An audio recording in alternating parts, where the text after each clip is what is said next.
Hello అండి, hi, welcome back to our channel. ఈరోజు నేను సింపుల్ అండ్ ఈజీగా కప్పు గోధుమ పిండితో ఇలా క్రిస్పీగా ఉండే దోశలు ఎలా వేసుకోవాలో చేసి చూపిస్తానండి. అలాగే బియ్యం వాడకుండా దోశలు వేసుకోవాలనుకున్న వాళ్ళకు కూడా ఇది చాలా బాగుంటుంది.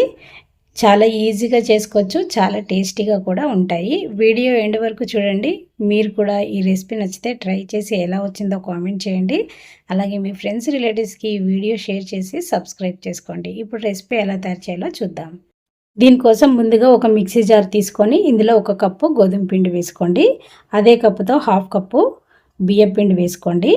ఏ కప్ అయితే మెజర్మెంట్ పెడతారో సేమ్ దాంతోనే వేసుకోండి, అప్పుడు పర్ఫెక్ట్గా వస్తుంది. ఇప్పుడు దీంతోనే ఇంకొక 1/2 కప్పు గోధుమ రవ్వ వేస్తున్నాను.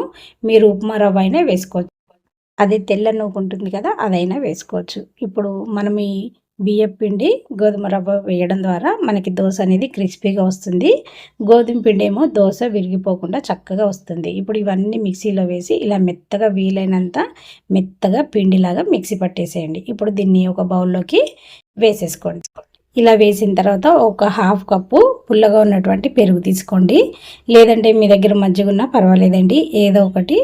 కొంచెం పుల్లగా ఉన్నది వేస్తే టేస్ట్ అనేది మరి కాస్త బాగుంటుంది. ఇలా కప్పు పెరుగు, 1 కప్పు వాటరు, రుచికి సరిపడినంత ఉప్పు వేసి ఉండలు లేకుండా పిండి అనేది కలుపుకుంటూ ఉండండి. వాటర్ అనేది ఒకేసారి వేయకుండా ఇలా కావలసినప్పుడల్లా కొద్ది కొద్దిగా వేసుకుంటూ మనకి దోశ బ్యాటర్ ఎలా ఉంటుందో అలా ఉండలు లేకుండా కలిపేసుకోండి. మనము టిఫిన్ చేసే టైం లేదు, పిండి లేదు అన్నప్పుడు ఇలా కప్పు గోధుమ పిండి ఉంటే చాలండి. చాలా టేస్టీగా ఉండేటువంటి ఈ దోశ అనేది ప్రిపేర్ చేసుకోవచ్చు. పిల్లలు కూడా ఈవినింగ్ అప్పటికప్పుడు ఏమైనా కావాలి అన్నప్పుడు ఇలా వేసి పెట్టచ్చు. దీని మీద ఒక ఎగ్ వేసారంటే మనకి ఎగ్ దోశ కూడా రెడీ అయిపోతుంది. ఇలా చక్కగా పిండి అంతా కలిపేసుకొని ఒక 10 నిమిషాలు పక్కన పెట్టుకోండి.